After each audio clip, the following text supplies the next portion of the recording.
All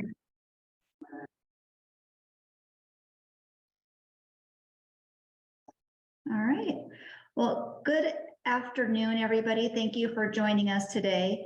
Today we're going to be discussing the FCC MAP challenge. And today we have with us, my name is Candace Meredith. I'm the NACO Deputy Director.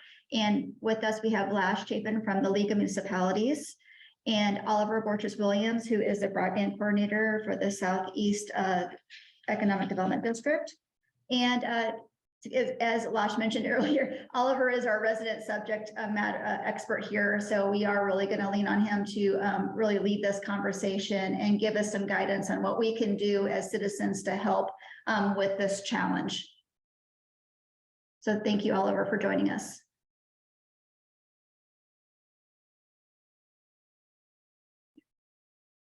Yeah, thank you, Oliver. Thanks a lot. Really appreciate it. And the history of this is the FCC, and Oliver will get into a lot more detail, is developing a map that they're going to use for funding distribution to states for these billions of dollars of broadband money.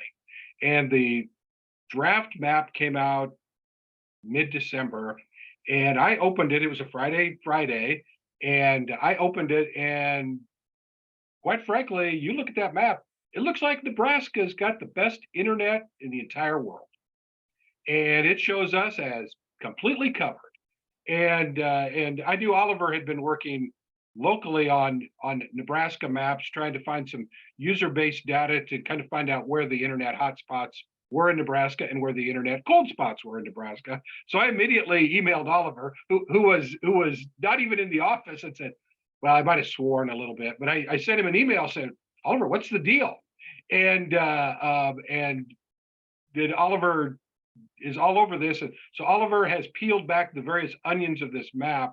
And what's at stake is Nebraska needs to show an accurate view of the internet broadband services in Nebraska in order to get our proper amount of federal money to get distributed throughout Nebraska to carriers who are willing to provide internet to underserved and unserved areas. So Oliver has figured out how to appeal various sections of this map. And we really appreciate the work he's done. And it's not easy, but it's something that's got to be done. And literally hundreds of millions of dollars are at stake for Nebraska. So Oliver, please tell us about the FCC broadband map. All right, well, thanks for the warm introduction. My name is Oliver. I'm a AmeriCorps Broadband Fellow with the Southeast Development District.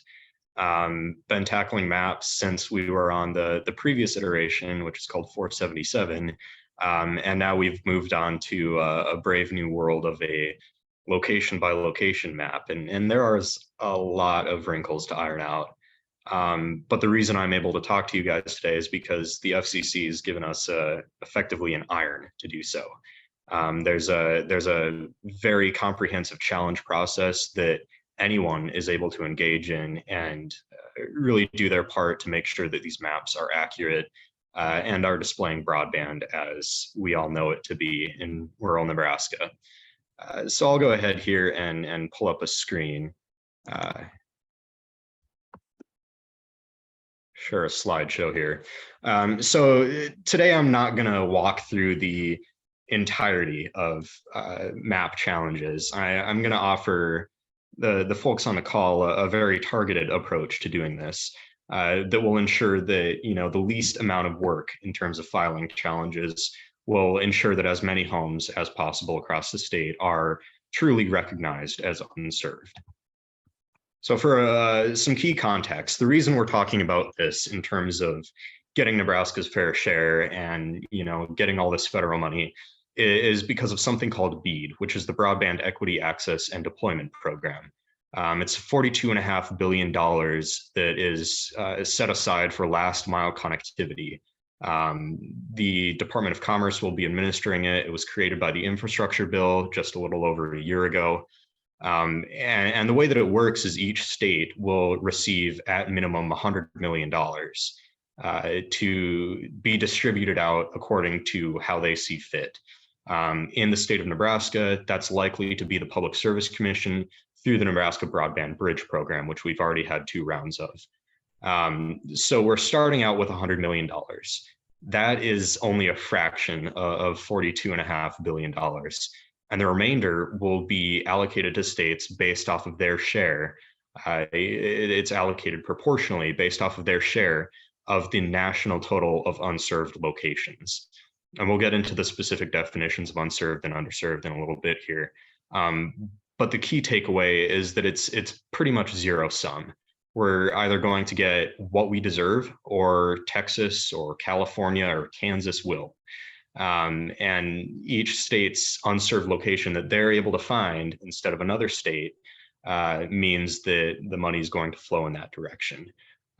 So the difference in Nebraska between, tens of thousands or hundreds of thousands of homes receiving connectivity through this broadband program is very much something that needs to be at the forefront of our minds moving forward. It's all based off of these maps is how this will be determined. The maps that Lash mentioned that show Nebraska as being 100% covered. Obviously, there's some flaws there.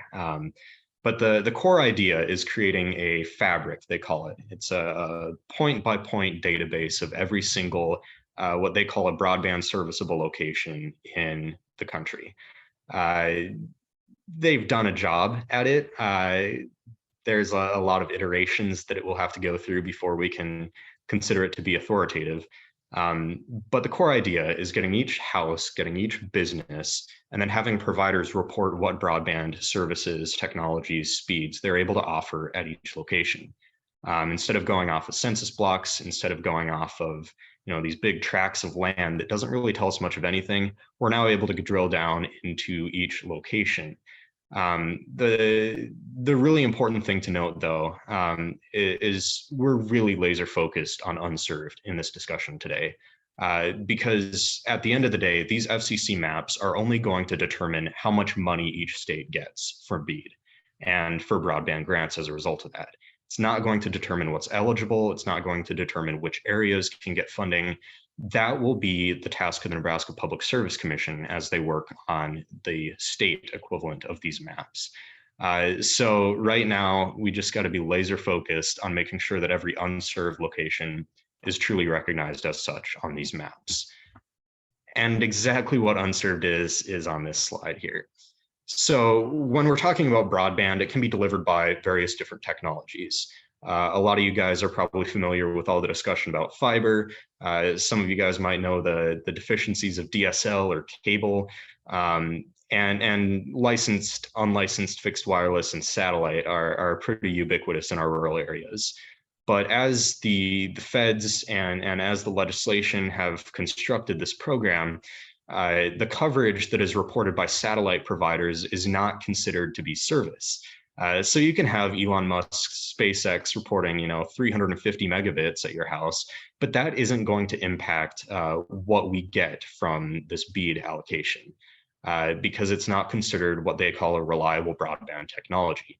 So both types of satellite and unlicensed fixed wireless are not designated as such. And so for all intents and purposes, when we're going through the challenge process, when we're taking a look at this stuff, that can be ignored. All we need to focus on is verifying the availability of fiber, cable, copper, or DSL, and licensed fixed wireless. And it gives a breakdown on the website. So you don't need to have a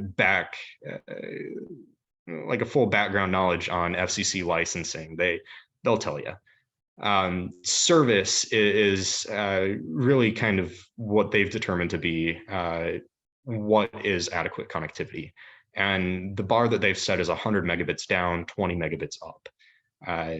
That can be frequently delivered by fiber, maybe by cable, likely by DSL, and some sorts of licensed fixed wireless. Underservice, on the other hand, is at least 25 megabits down, 3 megabits up, but it's less than 100 by 20. So it's that kind of window there between 25.3 and 120, where a lot of rural areas fall into. And this is kind of a purgatory as it is, because these locations are not going to be considered when they're determining the share of the BEAD allocation that each states get. even though it is ultimately eligible for BEAD or capital projects or Nebraska Broadband Bridge funding.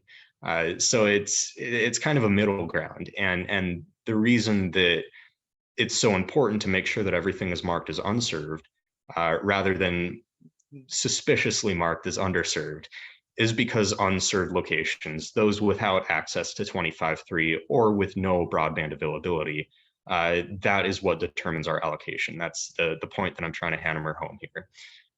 So the line, that threshold of 25.3 is crucially important, particularly because so many reported instances of coverage fall right on that line.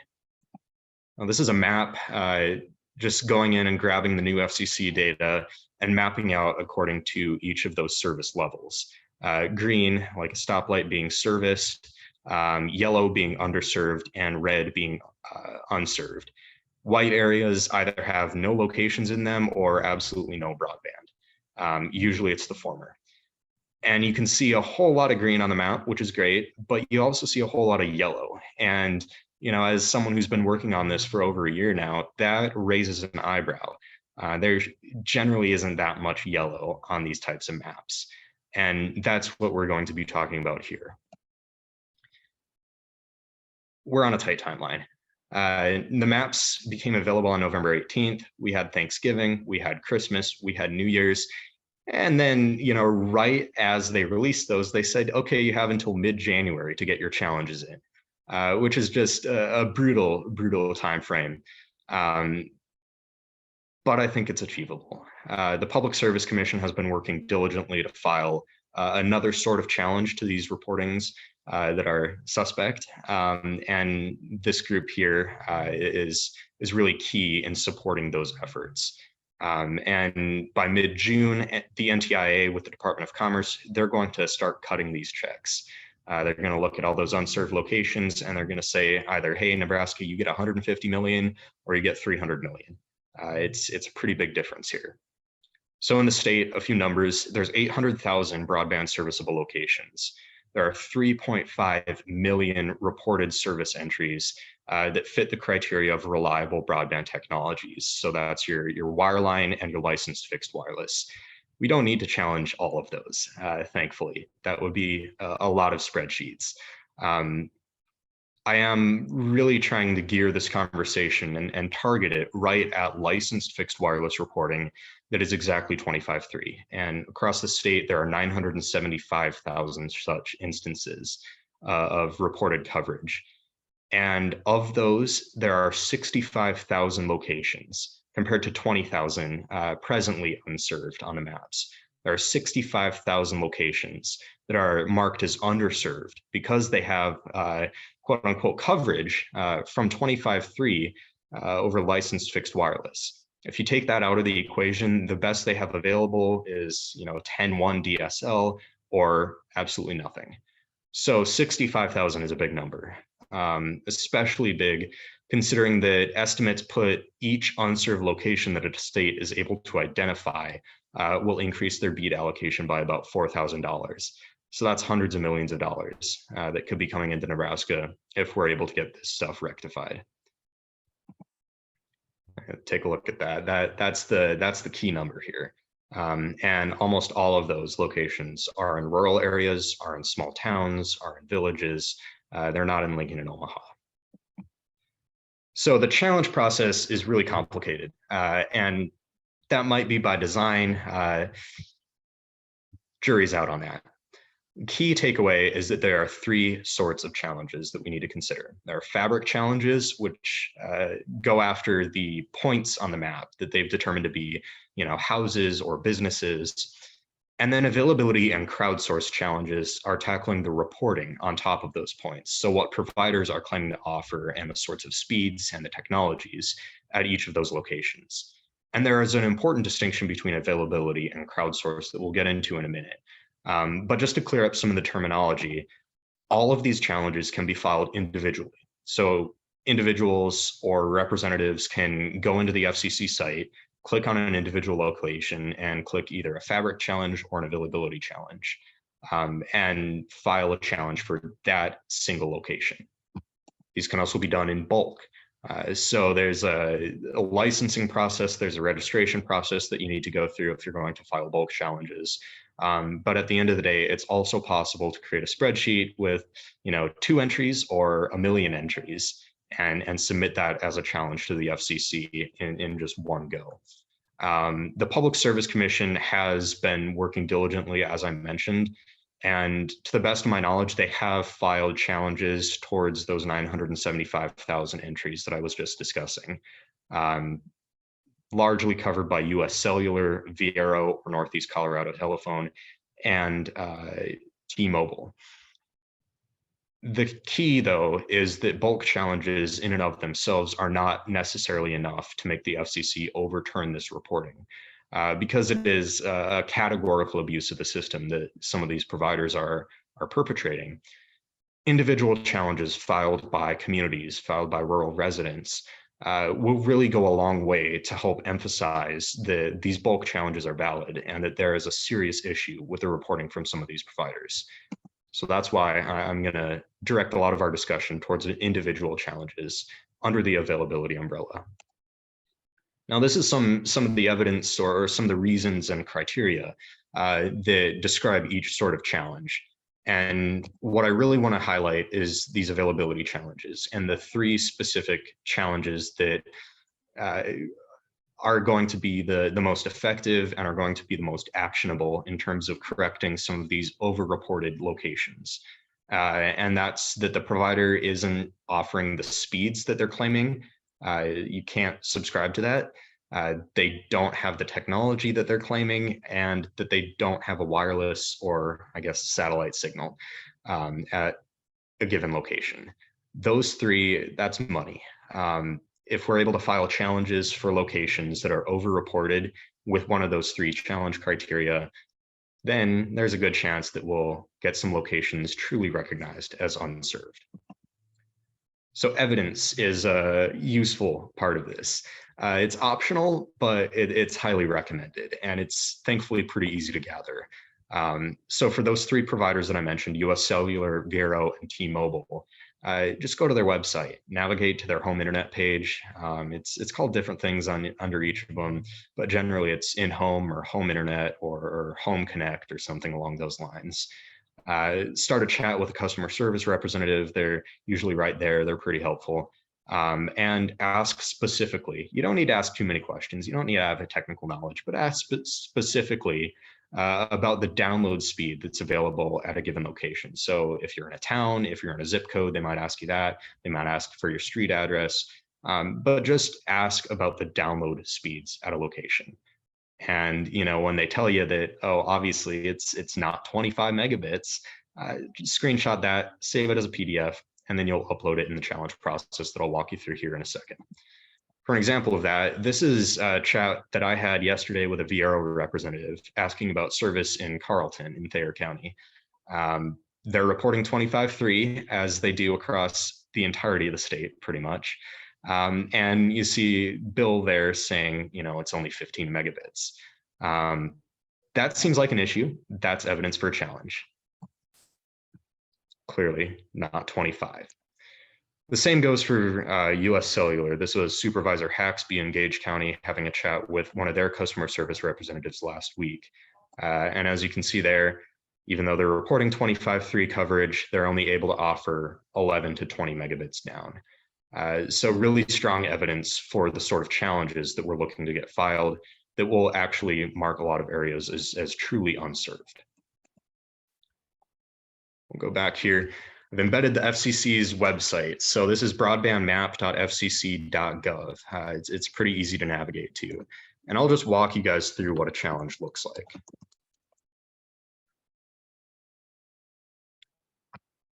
You can click here on Carlton. I'm just going to grab one of these. So you click on each location. It's not going to show the locations until you get down to zoom level 15, and then it's just going to be hexagons until then. But you want to get down to these locations here at zoom level 15. And you can see that I marked it on a business. We're going to have to redo that.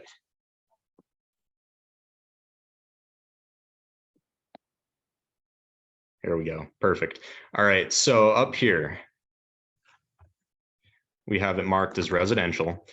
Got our broadband at residential. You scroll down and you see what's being offered.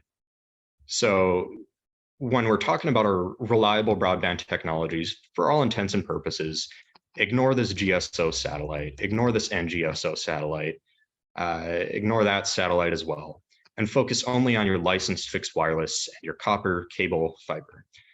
We see copper here, that's at 10.1. That doesn't matter. We don't care about that because that's under your 25 service, and therefore it's considered unserved. However, when things get kind of tricky, is this licensed fixed wireless at 25.3 and another licensed fixed wireless at 25.3. So I'm going to go here and file an availability challenge. I talked with Viero about Carlton. I'm going to click on that. Now, it's important to note here that you want to send your challenges to the provider. If you click on giving feedback, it just takes you to the FCC customer complaint line, and it goes absolutely nowhere. So be really careful to select that.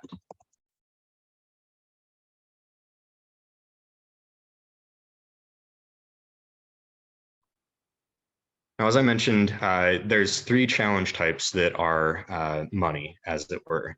That's they don't offer the technology, they don't offer the speeds, and a wireless or satellite signal is not available. So I'm going to click on this because they're reporting 25. Our good friend Bill, the CSR, said that they only had 15. So we're going to say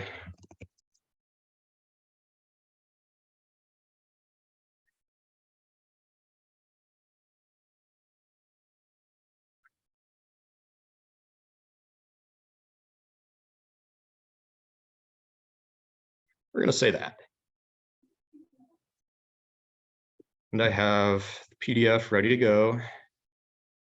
Just a transcript of my chat with him. It'll load. And then you just hit submit. It's pretty simple. Takes a second to upload. Whether or not it'll let me click, I don't know. End of the day,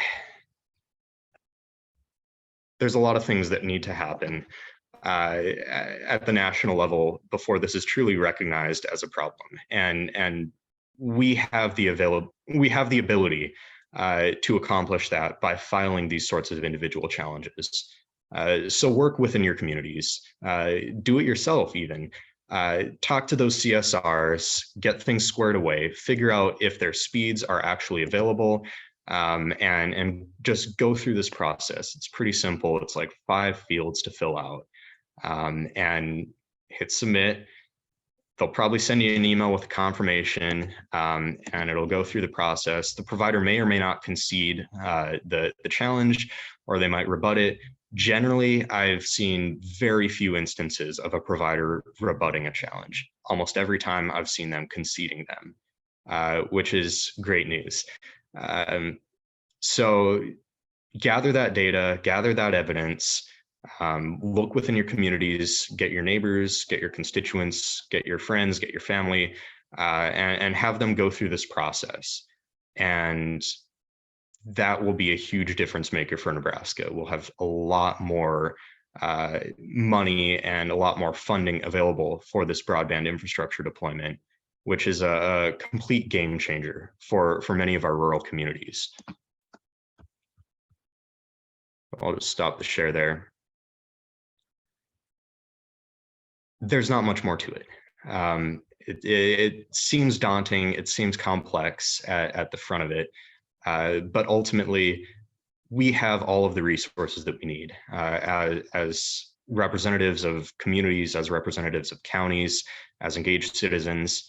We can go into the website, we can ask them what they offer, and then we can submit a challenge when it's not lining up with reality. And every single challenge that's submitted makes the challenge that the PSC has filed that much stronger, and it makes it that much more likely that when Nebraska will get the adequate BEAD allocation that is necessary to connect our unserved communities. Question about the slides? Yes, of course. I'll work with Candace and Lash and get those distributed. Slides fully available. Yeah.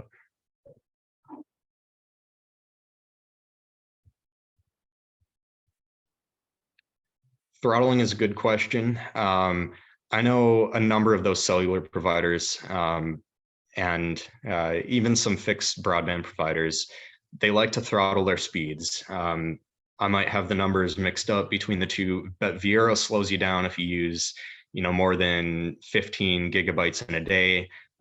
T-Mobile slows you down, or not T-Mobile, US Cellular slows you down to 1.5 megabits per second. Definitely not broadband if you use 300 gigabytes in a month. The FCC doesn't necessarily care about throttling, regrettably. But the entity that does is the NTIA. And it's within their purview to assess if things are determined to be reliable broadband, to be constituted as service.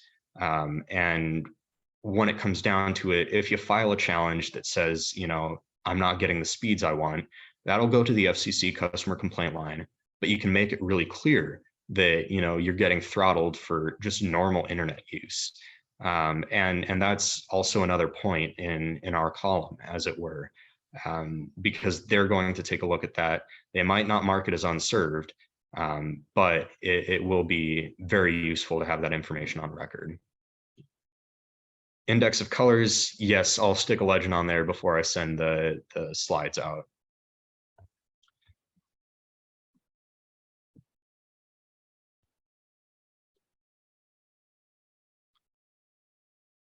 Now that's kind of the key question here is what the threshold is for the amount of challenges filed that will make the FCC think twice.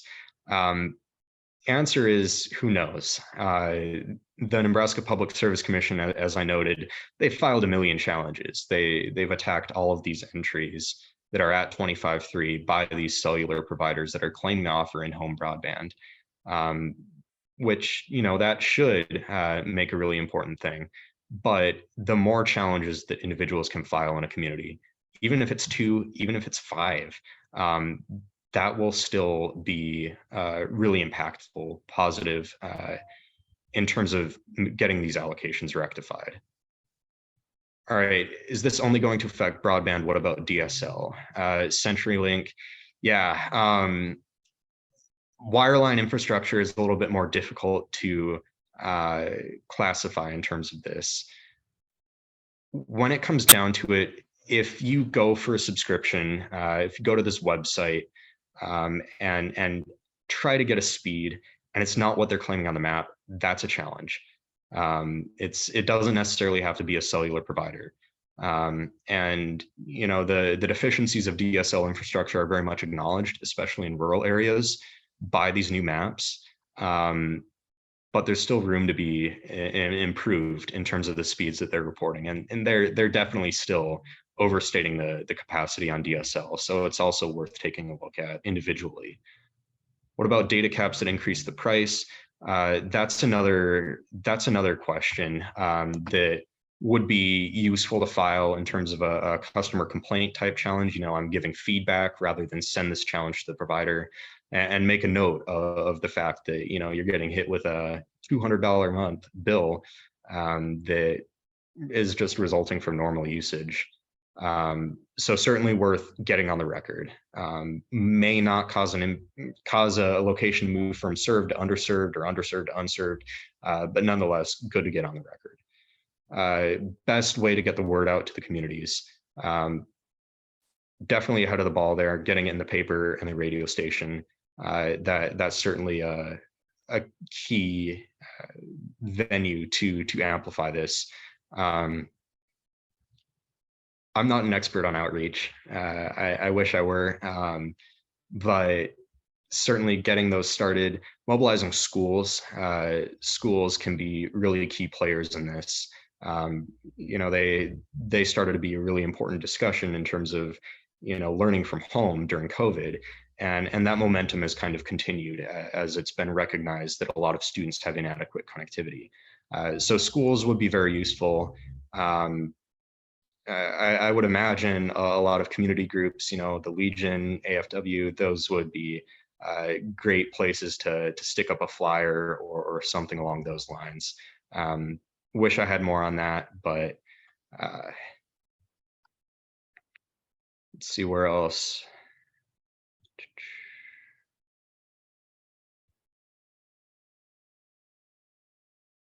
How to on the challenge process. Yeah, I can record sort of the steps that I followed that I showed you guys and include those as static pictures. So hopefully that will be a good use, good resource. I'm not sure if I could do a video, might be able to do a video. That would probably be a pretty big file.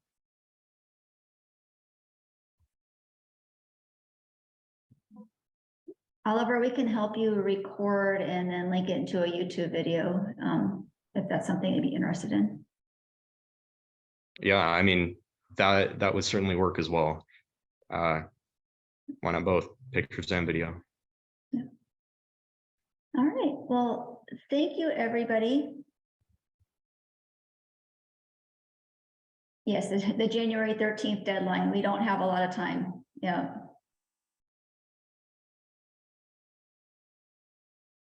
Yeah, and the social media platforms and on newsletters. Yes, very good.